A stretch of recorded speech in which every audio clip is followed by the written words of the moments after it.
السلام عليكم ورحمة الله وبركاته. أعوذ بالله من الشيطان الرجيم. بسم الله الرحمن الرحيم. الحمد لله رب العالمين والصلاة والسلام على خاتم النبيين وعلى آله وصحبه أجمعين أما بعد. നമ്മുടെ ശരീരം കൊണ്ട് ചെയ്യുന്ന ഇബാദത്തുകളിൽ ഏറ്റവും ശ്രേഷ്ഠമായ ഇബാദത്ത് ഏതാണ് എന്ന് ചോദിക്കപ്പെട്ടാൽ നാം ഉടനെ ഉത്തരം പറയും. എന്താണ് ഉത്തരം പറയുക? നിസ്കാരം. എന്തുകൊണ്ടാണ് നിസ്കാരം ഇത്രയും ശ്രേഷ്ഠമായ ഒരു അമലാവാൻ കാരണം? നമുക്കറിയാം, നിസ്കാരത്തിൽ നാം യഥാർത്ഥത്തിൽ അള്ളാഹുവിനോട് സംവദിക്കുകയാണ്, അള്ളാഹുവിനോട് സംസാരിക്കുകയാണ്, അള്ളാഹുവിനോട് സംഭാഷണം നടത്തിക്കൊണ്ടിരിക്കുകയാണ്. മഹാനായ ഹസനുൽ ബന്ന എന്നൊരു പറയുകയുണ്ടായി, മൻ അറാദ യുകല്ലിമല്ലാഹ് ഫൽയദ്ഖുൽ ഫിസ്സലാ.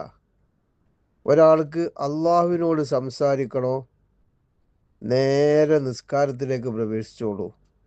ആ നിസ്കാരത്തിൽ സംസാരിക്കുന്നത് ആരോടാണ്? അള്ളാഹുവിനോടാണ്. മാഷാ അള്ളാഹ്. അതുകൊണ്ട് തന്നെ മഹാന്മാരായ ആളുകളൊക്കെ നിസ്കാരത്തിലേക്ക് റെഡിയാകുന്ന സമയത്ത് വളരെയധികം ശ്രദ്ധയും അതുപോലെ തന്നെ ഭയവും അവർക്കുണ്ടായിരുന്നു. കാരണം അള്ളാഹുവിൻ്റെ മുന്നിലേക്കും അള്ളാഹുവിനോട് സംസാരിക്കാനുമാണല്ലോ പോകുന്നത്, അല്ലേ? മഹാനായ മൻസൂർ ബിൻ സാദാൻ റഹിമഹുല്ല, അദ്ദേഹം ഇതുപോലെ വൊളു ചെയ്തു.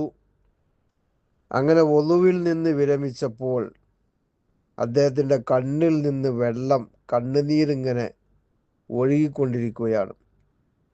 സുബ്ഹാനല്ലാഹ്. കണ്ണുനീർ ഒഴുകുന്നു, അദ്ദേഹം കരയുന്നു.